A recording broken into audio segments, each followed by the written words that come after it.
तो today I am going to teach you about diabetes mellitus, है ना। तो डायबिटीज़ मेलाइटस पेशेंट को हम लोग ओपीडी में कैसे देखते हैं। तो मेरे पास एक पेशेंट आया जिसके रमेश करके, age was around like 30 years और इनका रैंडम ब्लड शुगर लेके आया था 215 का मिलीग्राम पर DL। ओके, तो हाउ आई प्रोसीडेड फॉरवर्ड्स, तो मैंने इसे जांच लेके दिया, फास्टिंग ब्लड शुगर करवाओ, पोस्ट प्रेंडियल ब्लड शुगर करवाओ और यूरिन का रूटीन एग्जामिनेशन करवाओ यूरिन का, ठीक है। तो next day when he comes in my OPD he showed that his fasting blood sugar was like 130, post prandial blood sugar was like 230 and urine analysis करवाने के बाद पता चला रूटीन यूरिन एग्जामिनेशन के बाद कि इसका कीटोन नेगेटिव था, कीटोन नेगेटिव। तो इतना सारा जांच मैंने करवाया। तो why it is necessary to do all such things? Why didn't we agree on that the RBC is more than 215? Then it is diabetes mellitus. Why didn't I label as a diabetes mellitus in the first scenario only? Because diabetes mellitus को label करने के लिए ये capillary blood नहीं होना चाहिए, जो glucometer से कैपिलरी ब्लड निकाल लेते हैं, तो that should be not there. Establish करने के लिए डायबिटीज मेलाइटस को हमें फास्टिंग ब्लड शुगर चाहिए जो कि मोर देन 126 मिलीग्राम पर DL होना चाहिए और फास्टिंग जो होना चाहिए कम से कम 8 आवर्स का फास्टिंग होना चाहिए, ठीक है ना, पहला पार्ट। सेकंड, या नहीं तो पोस्ट प्रेंडियल ब्लड शुगर होना चाहिए मोर देन 200, या नहीं तो होना चाहिए HbA1c मोर देन 6.5, या नहीं तो रैंडम ब्लड शुगर होना चाहिए मोर देन 200, ठीक है, विथ ऑस्मोटिक सिम्टम्स। इतना सारा चीज़ में कोई भी एक पॉजिटिव रहेगा तो हम इसको डायबिटीज मेलाइटस मान लेंगे, ठीक है। That is why we had done fasting blood sugar and post prandial blood sugar हम लोग करवाएं तो 130 और 230 आया। एज इसका 30 साल है और ये रैंडम ब्लड शुगर 215 लेके आया था। Got it. हम लोग आगे चलते हैं। तो जैसे ही ऐसा केस सिनेरियो मेरे पास आया तो अब हम यहाँ पे डायग्नोज करने के लिए मैंने क्या किया, अब या तो ये पेशेंट टाइप 1 में हो सकता है, टाइप 1.5 में हो सकता है, टाइप 2 में हो सकता है, टाइप 3C में हो सकता है, टाइप 4 में हो सकता है, मोडी में हो सकता है, ठीक है। इतना सारा टाइप 1.5 दो तरह का होता है, एक KPD होता है और एक लाडा होता है। तो हम लोग डिफ्रेंशिएट इसमें करना है 1 2 3 4 5 6 7, इतना सारा डायबिटीज़ में हम लोग को डिफ्रेंशिएट करना है कि ये सब डायबिटीज़ है कि नहीं, जिसका फास्टिंग ब्लड शुगर 130 था और पोस्ट प्रेंडियल ब्लड शुगर था 230 एंड कीटोन नेगेटिव था, ठीक है। तो अब हम समझते बात करें, अगर टाइप 4 डायबिटीज मेलाइटस होता, जनरली होता है टाइप 4 डायबिटीज मेलाइटस एल्डरली में मोर देन 65 ईयर्स एज और पेशेंट एसिम्टोमेटिक रहता है पेशेंट। ये सिनेरियो तो यहाँ नहीं बना।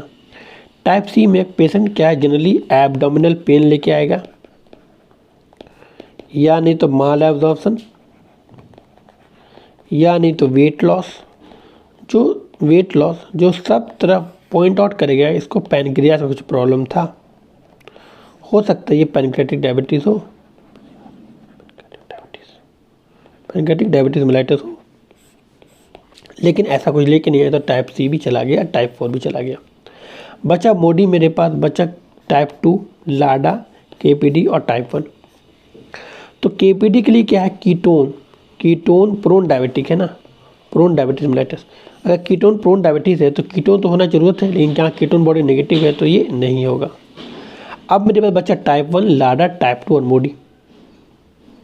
बचा मेरे पास टाइप 1 लाडा, टाइप 2 और मोडी, ठीक है। अभी बता रहा कैसे आगे प्रोसीड करेंगे। तो हमने C पेप्टाइड करवाया, C पेप्टाइड जैसे करवाएं, अगर ये लो रहा तब तो ये टाइप 1 डायबिटीज मेलाइटस आ गया, लेकिन अगर ये नॉर्मल आ गया तब तो ये लाडा भी हो सकता है, टाइप 2 भी हो सकता है और ये मोडी भी हो सकता है, ये तीनों चीज़ हो सकता है, ठीक है। मेरे केस में C पेप्टाइड लेवल नॉर्मल आ गया, ठीक है। तो लाडा, type 2 diabetes mellitus and Modi, that can be possible. सो इसके बाद मैंने करवाया GAD एंटीबॉडी और ये नेगेटिव आ गया। GAD नेगेटिव आने के बाद ये लाडा तो नहीं हो सकता है कि लाडा में GAD पॉजिटिव होता है, ये लाडा तो नहीं हो सकता, लाडा नहीं हो सकता है, तब तो ये हो सकता है या टाइप 2 या मोडी। और टाइप 2 और मोडी में डिफरेंस करने का बहुत टफ होता है। टाइप 2 और मोडी को डिफ्रेंशिएट करना बहुत टफ होता है। क्यों टफ होता है? कि दोनों में बहुत सारा चीज़ इक्वल होता है, जैसे कि फैमिली हिस्ट्री। फैमिली हिस्ट्री दोनों में स्ट्रांगली पॉजिटिव रहेगा, ठीक है। सेकंड पार्ट होता है सिम्टम्स का। जब टाइप 2 डायग्नोस में पेशेंट को हुआ तो उसको OHA पर रखा गया। OHA का डोज हमेशा बढ़ते रहेगा, हमेशा OHA का डोज हमेशा बढ़ते रहेगा, और साथ में बाद में इंसुलिन का रिक्वायरमेंट होने लगेगा। लेकिन यहाँ पे OHA में पेशेंट वेल मेंटेन रहेगा, वेरी इंपॉर्टेंट, वेल मेंटेन रहेगा। और इस वाले में कॉम्प्लिकेशन जो डायबिटीज़ का होता है, कॉम्प्लिकेशंस ये बहुत कम होगा, रेयर होगा। जब इसमें कॉम्प्लिकेशन बहुत रहेगा, कॉम्प्लिकेशंस डायबिटीज़ का बहुत ज़्यादा रहेगा, इसमें रेयर रहेगा, इसमें ज़्यादा रहेगा। जनरली डायबिटीज़ का कॉम्प्लिकेशन जो पेशेंट लेगा टाइप 2, वो बोलता है पेरिफेरल न्यूरोपैथी, पेरिफेरल न्यूरोपैथी बोलेगा पैर झंझन आ रहा है ना, तो ये पेरिफेरल न्यूरोपैथी लेके जनरली लेगा। तो यहाँ पे ऐसा नहीं होगा। और ये बहुत अर्ली एज में डायग्नोसिस होता है। टाइप मोडी अर्ली एज में मोडी क्या होता है, अर्ली एज में ये डायग्नोस होता है कि 20 साल 25 साल 30 साल का पेशेंट लेके डायबिटीज़ लेके आ रहा, बहुत हाई डायबिटीज़ लेके आ रहा, ठीक है। This is very important to understand. अब हम बैठे हुए हैं, अब ऐसा सिनेरियो में हम बैठे हुए हैं, जैसे कि हम बैठे हुए हैं गांव में, तो वहाँ तो डिफ्रेंशिएट करना हमारे लिए हिस्ट्री बहुत इंपॉर्टेंट होता है डिफ्रेंशिएट करने के लिए। अगर हम गांव में बैठे हुए हैं और हम कैसे डिफ्रेंशिएट करेंगे टाइप 1 को, 1.5 को, 2 को, 3C को, 4 को, मोडी को कैसे डिफ्रेंशिएट करेंगे? तो इसमें हमको तो वहाँ पता चल जाएगा फास्टिंग ब्लड शुगर और पोस्ट पेंट हर जगह होता है। इससे पता चल गया कि 230 है और 130 है और 230 है। हम लोग डिफ्रेंशिएट करना है, ठीक है ना। तो पेशेंट अगर मान लीजिए ओबीस रहेगा, ठीक है, इंसुलिन रेजिस्टेंस सिम्टम मिलेगा, जैसे कि एकैंथोसिस नैग्रिकन्स हो गया, एकैंथोसिस नैग्रिकन्स, या हिर्सुटिज्म हो गया, या ओबीस पेशेंट, इस तरह के सिम्टम्स मिल रहा है हमको, तब तो हम टाइप 2 लेवल कर देंगे। एब्डोमिनल पेन लेके आ रहा, ठीक है, माल एब्जॉर्प्शन लेके आ रहा, वेट लॉस लेके आ रहा, तो हम टाइप C की तरफ जाएंगे, ठीक है। एल्डरली है तो टाइप 4 की तरफ जाएंगे। मोडी में फैमिली हिस्ट्री बहुत स्ट्रॉन्ग देगा, हमेशा एज 30-35 ईयर्स के राउंड में मूव करेगा, इसमें डायबिटीज़ बहुत ज़्यादा आ जाता है, और इसमें कॉम्प्लिकेशन जनरली नहीं मिलता है हमको, ठीक है। 1.5 और 1 टाइप 1 में अगर ऑस्मोटिक सिम्टम लेके आ रहा, ऑस्मोटिक सिम्टम जैसे कि पॉलीयूरिया, पॉलीडिप्सिया, है ना, ज़्यादा यूरिनेशन ज़्यादा पार हो रहा। पॉलीयूरिया मतलब क्या हो गया? मतलब urine more than equal to 3.5 litre per day, 3.5 litre per day, 3.5 litre per day, या 50 ml पर kg पर डे। अगर ऐसा हो रहा है तब मान के चलेंगे कि ये पॉलीयूरिया है। Polyuria, yes. पॉलीडिप्स में बहुत ज़्यादा पानी पी रहा है, एक्सेस ड्रिंकिंग वाटर कर रहा है। पॉलीफेजिया ज़्यादा हंगर, ज़्यादा भूख लग रहा है ज़्यादा, lean and thin body mass है, तो टाइप 1 की तरफ हम लोग मूव करेंगे, ठीक है। यहाँ पे केपीडी और लाडा, लाडा और टाइप 2 को डिफ्रेंशिएट करना बहुत इंपॉर्टेंट है, क्योंकि लाडा जो प्रेजेंटेशन स्टार्टिंग में होता है, लाडा का जो प्रेजेंटेशन होता है स्टार्टिंग में, वो टाइप 1 रहता है, लेकिन टाइप 2 का जो प्रेजेंटेशन होता है, और टाइप 2 में डायबिटीज़ में टाइप 2 का प्रेजेंटेशन है, तो दोनों का प्रेजेंटेशन लगभग इक्वल रहेगा।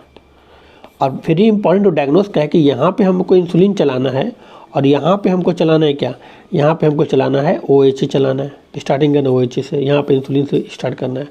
तो इम्पॉर्टेंट है, अगर यहाँ पे OHA से स्टार्ट कर देते हैं तब प्रॉब्लम क्या आता है, तब ये इसमें कॉम्प्लिकेशंस भर के मिलेगा, बहुत ज़्यादा कॉम्प्लिकेशन मिलेगा आपको। तो it is very important to understand कि हम लोग ये चीज़ को डिफ्रेंशिएट करना इंपॉर्टेंट, लाडा को और ये टाइप 2 डायबिटीज मेलाइटिस को, very importantly to diagnose, to differentiate. अगर इंसुलिन रेजिस्टेंस का सिम्टम मिल रहा तो मोस्ट प्रोबेबली ये टाइप 2 ही जाएगा,